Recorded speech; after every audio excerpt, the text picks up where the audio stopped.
Cam Thomas est une future superstar en NBA et mon gars, je vais te faire rentrer dans son cerveau. Dans cette vidéo, je vais t'expliquer comment il fait pour être aussi fort en attaque et je vais t'aider à comprendre ce qu'il fait sur le terrain pour que tu puisses l'adapter à ton jeu. Vous avez adoré ce format de vidéo avec l'analyse de Shai et aujourd'hui, on se remet au boulot avec Cam Thomas. Dans un premier temps, on va décortiquer son jeu et essayer de rentrer dans son cerveau pour comprendre pourquoi il fait tel move à tel moment. Et dans un second temps, je vais tester ton QI basket avec un petit jeu sur ce joueur très prometteur. Tu t'en doutes, pour faire cette vidéo, ça m'a pris énormément de temps. Donc si tu veux me soutenir, n'hésite pas à liker, commenter et surtout à t'abonner. Alors déjà, pour moi, Cam Thomas est la révélation en NBA cette année. Il est actuellement 12e meilleur marqueur de la ligue avec 27 points de moyenne entre Tatum et LeBron James. C'est assez fou, non? Et mon gars, je sais pas si tu te rends compte, mais il n'a que 22 ans et mesure 1m93. C'est un joueur que j'aime beaucoup et ça me tenait à cœur d'analyser son jeu. Alors pour commencer, la première chose qui m'impressionne chez lui, c'est sa confiance. Quand il joue, on dirait qu'il ne doute jamais. Mais ce qui est vraiment fou, c'est que ça se voit dans son jeu. C'est assez rare de voir un joueur aussi confiant, aussi jeune. Il est capable de mettre des shoots très contestés dans le plus grand des calmes, et ça, c'est pas forcément quelque chose qui s'apprend, donc il part avec un gros avantage. Je sais pas si tu as vu ce shoot où il se resitue dans les airs pour tirer, mais mon gars, il faut être un walking bucket pour faire ce genre de choses. Cam a une facilité à se resituer dans les airs et marquer des shoots en déséquilibre. Sachant qu'il n'est pas très grand, il aura pas mal de shoots contestés, et le fait de pouvoir se décaler légèrement dans les airs, que ce soit en arrière ou sur le côté, c'est hyper important. D'ailleurs, si on parle de son shoot, c'est un shoot en suspension et il tire bien au-dessus de sa tête. Regarde ici, il shoot quand il est en haut de son saut et place sa balle au-dessus de son front pour tirer. Le shoot en suspension lui permet de surprendre le défenseur pour tirer et le fait de placer le ballon au-dessus de son front le rend incontrable. Et en vrai, quand tu sais que tu peux aller aussi haut et ne pas être contré, ça booste ta confiance.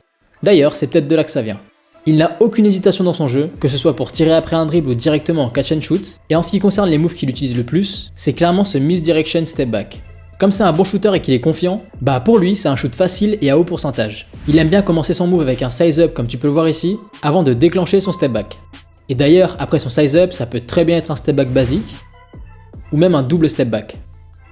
Franchement, ce move est assez fou et ça me rappelle vraiment un certain joueur. Ce qui est surprenant chez Cam, c'est qu'on pourrait penser que c'est un joueur un peu foufou et incontrôlable sur le terrain, par son style de jeu, mais en fait, pas vraiment. Quand il est sur le terrain, il est patient sur les pick and roll qu'il utilise, comme le ferait un bon meneur de jeu. Regarde comme il est patient sur ses picks par exemple. Après, s'il arrive à se rapprocher de la ligne des lancers francs, il y a de grandes chances qu'il fasse son move favori pour scorer. En gros, le step back c'est un peu son go-to move, que ce soit à 3 points ou à 2 points. Ce que j'aime bien et que j'essaie de vous faire comprendre dans certaines de mes vidéos, c'est qu'il ne faut pas toujours aller tout droit vers le panier. Parfois il faut savoir utiliser les angles de drive pour se créer son shoot, et Cam en est le parfait exemple. Il sait qu'il est à droite proche de la ligne des lancers francs, donc son but ça va être de se rapprocher de cette ligne, peu importe où il est sur le terrain. Et dans cette situation, tu peux bien voir qu'il ne va pas en direction du panier, mais plutôt du spot où il aime tirer. Il est constamment à la recherche d'un open spot, et ça, encore une fois, parce qu'il a confiance en son shoot. Après, s'il n'y a pas beaucoup d'espace quand il arrive sur son spot, il ne va pas hésiter à créer un léger contact pour gagner quelques centimètres et déclencher son shoot. En vrai, c'est un peu le pro du mid-range, et pour ça, il utilise cette astuce. Il sait qu'il veut aller sur tel spot mi-distance, et du coup, il va accélérer à pleine vitesse pour obliger son défenseur à courir et donc à tourner ses hanches. Et comme tu le sais, bien souvent, quand le défenseur est dans cette position, c'est fini pour lui. Cam va donc monter d'un coup sur son shoot en suspension, et sera automatiquement ouvert pour un shoot facile. Ça, c'est un glitch que j'ai appris à maîtriser, et mon gars, c'est hyper efficace. Non mais sérieux, regarde, comment tu veux défendre sur ça? Mais attends, là où c'est encore pire, c'est que si dans ce cas-là le défenseur arrive à le gêner, Cam va être capable de réaliser un petit fadeaway pour scorer sur sa tête. Voilà, rien de plus. Ce mec en fait, c'est un shot maker. Il est capable de s'adapter à n'importe quelle situation pour se créer son tir et marquer ses points. Il a ce truc où, tu sais, il a envie de défoncer tout le monde sur le terrain. Alors, c'est pas Kobe, mais il y a quand même certains shoots où on se rapproche de la perfection. D'ailleurs, son deuxième gros point fort, c'est son dribble. Il est assez simple dans ce qu'il fait, il ne sort pas des moves de Mars comme Kyrie Irving, mais reste efficace avec des combos ou des dribbles simples. En vrai, il est créatif et peut faire de vraies belles choses, mais ça se voit qu'il préfère faire des choses simples, qui lui permettront d'aller là où il veut rapidement sur le terrain. Par exemple, cette hésitation qu'il a utilisée 18 fois contre Washington, elle est facile mais très bien réalisée. Ce qui est cool, c'est que son dribble ne le gêne à aucun moment, et même quand il perd légèrement le ballon, il arrive toujours à le contrôler et c'est assez fou. En ce qui concerne sa finition, il est très habile près du cercle et aime beaucoup faire des flotteurs. Là, il attaque la gauche du terrain et se resitue sur un flotteur main droite. En gros, comme pour tous les aspects de son jeu, il s'adapte à l'angle de drive ou la situation qu'il a en face de lui. Et je pense qu'en tant que défenseur, tu dois péter ton crâne parce que ce joueur est totalement imprévisible.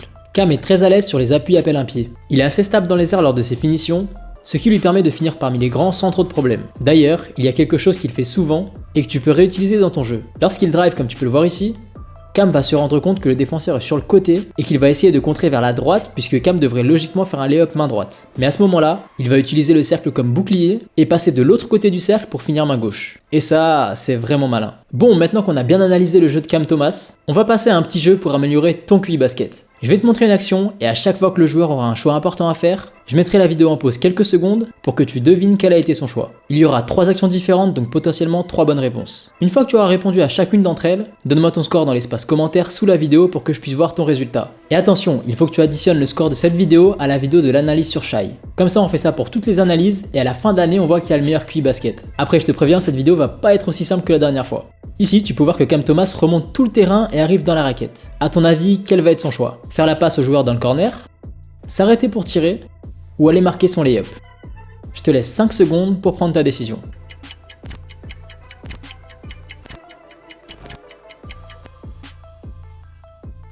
Alors ouais, il a décidé de shooter parce que c'est un spot qu'il aime. Et si tu regardes bien, on voit que le défenseur le plus proche de lui tourne ses hanches. Et quand Cam voit ça, bah c'est feu vert pour lui, il hésite même pas à tirer. Le truc qui est chaud, c'est que l'option d'aller au cercle était aussi pas mal, et celle de la passe aurait aussi pu fonctionner, mais bon les gars, c'est Cam Thomas. Sur cette action, Cam Thomas utilise 2 écrans pour attaquer. Quel va être son choix? Attaquer jusqu'au panier ou tirer à 3 points? Je te laisse 5 secondes pour réfléchir.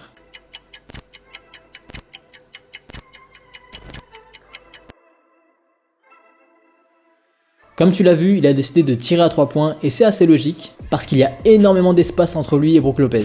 C'est un tir totalement ouvert, alors que s'il avait décidé d'attaquer, il aurait au moins été gêné par Brook Lopez et ses 2m13.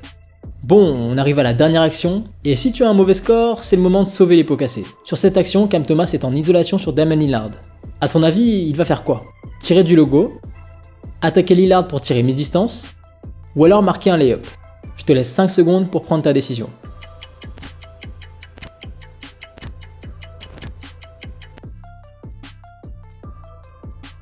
Ah, là il y avait un piège. En gros, si tu regardais bien, il ne restait que 2 secondes à jouer. Damian Lillard est bien sur ses appuis, donc c'est difficile d'avoir un shoot non contesté. Et même s'il est loin, il a de la place pour shooter, et c'était donc le bon choix. Mon gars, merci d'avoir visionné la vidéo jusqu'ici. N'oublie pas de me donner ton score en commentaire. En tout cas, j'espère que la vidéo t'a plu. Et si c'est le cas, tu peux liker, commenter et surtout t'abonner. Nous, on se retrouve tous les mercredis pour une vidéo histoire et tous les samedis pour une vidéo tuto. A bientôt et handle your game.